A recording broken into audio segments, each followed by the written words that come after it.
আসসালামু আলাইকুম। খুব কষ্টের কিছু কথা বলার জন্য আপনাদের সামনে এসেছি। 5 তারিখের পরে আসলে আহ, ইউটিউবে কথা বলতে হবে এটা চিন্তা করি নাই।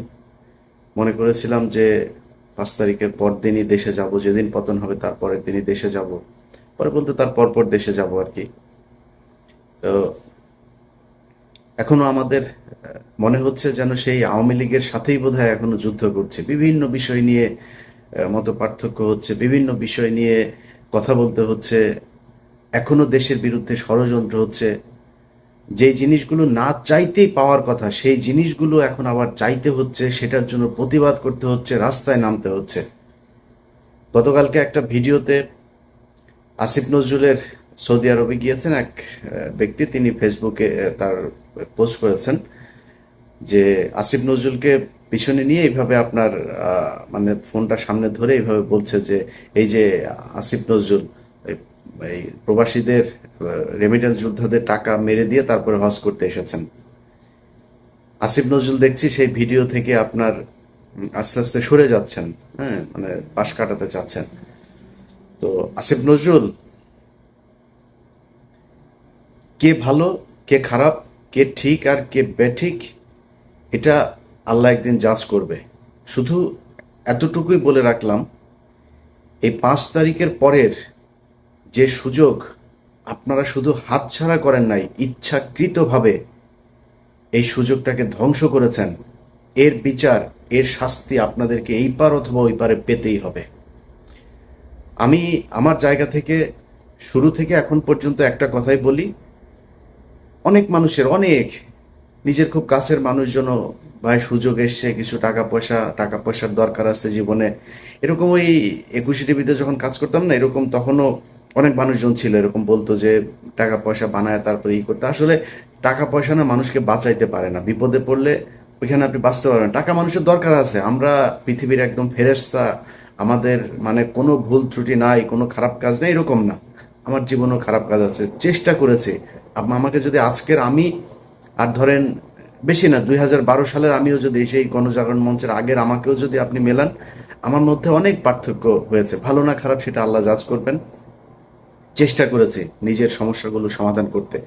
যাই হোক, তো এই যে এখন ধরেন মনে করছেন যে আপনারা ঠিক জায়গায় আছেন, যা মনে চায় তাই করছেন, আপনারা করে যাবেন, কোনো সমস্যা নেই। এটার বিচার একদিন হবে। এই হজ করতে গিয়ে যেমনটা দেখেছেন, এর চাইতে আরো ভয়ঙ্কর অপমান আপনাদের সামনে অপেক্ষা করছে।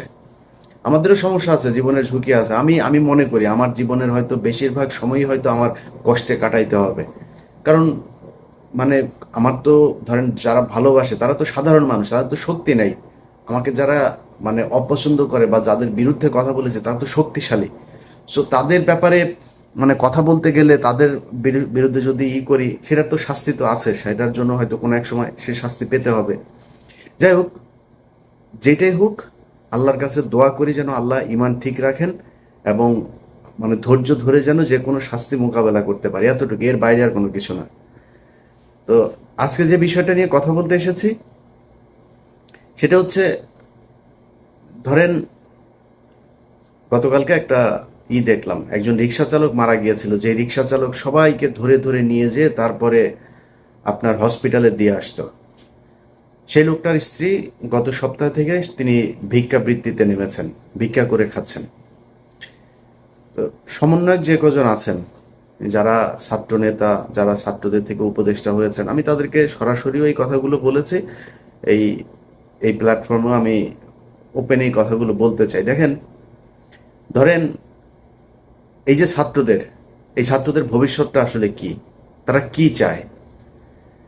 তারা যদি মনে করে যে আমাদের হাতে হাজার হাজার লক্ষ লক্ষ কোটি কোটি টাকা আসবে, আমরা এই কোটি কোটি টাকা দিয়ে তারপরে রাজনৈতিক দল গঠন করবো, এরকম দু একজনের কাছে শুনেছি। ধরেন একজনের কাছে টাকা পয়সা চেয়েছে বা কোনো এক জায়গায় টাকার লেনদেন হয়েছে, সেখানে শুনছি যে মানে ছাত্রদের প্রচুর টাকা পয়সা তারা ফান্ড কালেক্ট করার চেষ্টা করছে। এটা রাস্তা না। আপনি কত হাজার কোটি টাকার মালিক হবেন? জামায়াত হচ্ছে ব্যাংকের মালিক, বিশাল বিশাল আর্থিক প্রতিষ্ঠানের মালিক। বিএনপির এরকম নেতা আছে যারা কিনা আওয়ামী লীগের সময় যত টাকা মান্থলি ইনকাম করতো, তাদের ব্যবসা প্রতিষ্ঠান, ব্যাংক, বিমা কোনো কিছুই বন্ধ হয়নি। এরকম অনেক নেতা আছে। আওয়ামী লীগের পরিবারের সাথে তাদের পরিবারের বৈবাহিক সম্পর্ক হয়েছে। তাদের সাথে আপনারা টাকা নিয়ে পারবেন? তা কত টাকার মালিক হবেন বলেন আপনি? টাকা পয়সা দিয়ে নতুন করে কোনো রাজনৈতিক দল আপনি দাঁড়ায় যাবেন, এই সুযোগ নাই। কিন্তু একটা সুযোগ আপনাদের হাতে এসেছিল, সেটা কি? এই আগস্টে যেই বিপ্লব হলো, এই বিপ্লবে সারা দেশের মানুষ আপনাদের পক্ষে এসেছিল। এবং আমি নিজেই আমার আমার চ্যানেলে আমি ভিডিও বানিয়েছি। এখন আমি বলছি না যে আমি নির্বাচন চাই, আমি নিজে বলেছি 20 বছর 25 বছর যত বছর মনে চাই ইউনূস সরকার ক্ষমতায় থাকুক। আমরা এখানে উদযাপন করেছি, মনে করেছিলাম যে আমরা বোধহয় স্বাধীন হয়ে গিয়েছে। মিথ্যা, সবকিছুই ভুল ছিল। এই স্বাধীনতার ঠিক আগের যে সময়টা ছিল, সেই সময় আপনাদের সাথে বাংলাদেশের মানুষ যেইভাবে এসেছিল, আপনারা তাদেরকে রাখতে পারেন নাই। কেন পারেন নাই? কয়েকটা, মানে খুব বড় করে 2-3টা জিনিস বলি। দেখেন পরিবর্তনটা হয়েছে কোথায় আমাকে বলেন। আজকের যে বাংলাদেশ, এই বাংলাদেশের সাথে যদি আপনি শেখ হাসিনার বাংলাদেশকে মেলান, মানে কম্পেয়ার করেন, আচ্ছা কম্পেয়ার করলে ধরেন একটা সাধারণ মানুষকে যদি আপনি জিজ্ঞেস করেন তার যে জিনিসপত্রের দাম কিনে খেতে হয়, সেটা কি কমেছে? এটা সমস্যা না। একটা নতুন সরকারের জন্য ধরলাম 1 বছর 2 বছর তারা কষ্ট করবে, কোনো সমস্যা নাই, কষ্ট করুক। কিন্তু সেটার জন্য তো আপনার কিছু করতে হবে, তাই না? একজন মানুষ মনে করেন যে বিদেশে যাবে, তার বিদেশে যাওয়ার জন্য আগে কয় টাকা দিত সে? আগে যদি নাকি মনে করেন সৌদি আরবে যেতে 7 লাখ টাকা, 6 লাখ টাকা, 5 লাখ টাকা দিত, তাহলে আগের সরকারের সমস্যা ছিল, দুর্নীতিগ্রস্ত ছিল, তারা বিভিন্নভাবে দালাল টালাল এইসব করে টাকা পয়সা করতো। এই জন্য ইন্ডিয়াতে যেতে লাগে 1 লাখ টাকা, 1.5 লাখ টাকা, আমাদের এখান থেকে 7 লাখ টাকা লাগে। মালয়েশিয়াতে যেতে 60,000 70,000 টাকা লাগে, আমাদের এখান থেকে লাগে 5 লাখ টাকা। ওমান, কাতার, দুবাই, মধ্যপ্রাচ্যের সব দেশে একই অবস্থা। এখন বৈষম্য কাটানোর জন্য বৈষম্য বিরোধী আন্দোলন হয়েছে, মানুষ রক্ত দিয়েছে। সেই বৈষম্য শেষ করার পরে তাদের তো কম লাগবে টাকা, তাই না? আসলেই কি লাগছে? তাহলে এইটার দায় কার? এটার জন্য তো আপনাকে জবাব দিতে হবে। আপনি যেটা শেখ হাসিনা পারে না সেটা আপনি করে দেখাবেন। এই জন্যই তো আপনাকে পরিবর্তন করে আনা হয়েছে। মানে সবকিছুর পর আমি এই যে যুক্তি দেখাচ্ছি, এটাতে আবার আওয়ামী লীগের খুশি হওয়ার কিছু নাই। তোদের আসলে মানে তোদেরকে নিয়ে মানে কথা বলার মতো এই এই মানে রুচিটাও, তোদের নিয়ে কথা বললেই মেজাজ খারাপ হয়ে যায়, গালাগালি করতে ইচ্ছা করে। তোরা তো মানুষ না। তোরা যদি মানুষ হইতে, এতগুলো মানুষকে হত্যা করলি, তোদের মানে দলের ভিতরে ধরলাম সব অমানুষ। অনেক মানুষ বলে যে আওয়ামী লীগ আসলে সবাই খারাপ না, কিছু কিছু ভালো আছে। তোদের 5জন মানুষ তো এক জায়গায় হয়ে বলতে পারতি, তাই না, যে আমরা আসলে শেখ পরিবারের এরা ভুল করেছে, এরা আসলে খুব ক্রুয়েল, এরা করাপ্টেড, এদের আমরা ঘৃণা করি, আমরা দলটা আসলে নতুন একটা আওয়ামী লীগ চাই। মনে কর তুই শেখ মুজিবের আওয়ামী লীগের চাস, ধরলাম এই গত 15 বছরে আওয়ামী লীগ চাস না। মাপ চেয়েছে কেউ এখনো পর্যন্ত ওদের ভেতরে মিনিমাম কোনো অনুশোচনা, অনুতপ্ত কোনো কিছু না। ওরা আবার করে, আবার আসবে, আবার ওইরকম করবে। এখন ওদেরকে সুযোগ করেও দিচ্ছে, এই সরকারই দিচ্ছে। সব কিছু যদি বাদ দেন, আপনি প্রবাসীদের টাকা পয়সার কথা বলেন, পুলিশের এখন পর্যন্ত আপনি জানেন আগের চাইতে বেশি ঘুষ দিতে হয় একজন ওসিকে একটা নিতে হইলে, একজন এসপিকে বদলে নিতে হলে, ভালো একটা পোস্টিং নিতে হলে। পুলিশের বউ, ঊর্ধ্বতন কর্মকর্তাদের বউ পর্যন্ত মাঠে নেমেছে এই টাকার কালেকশনে।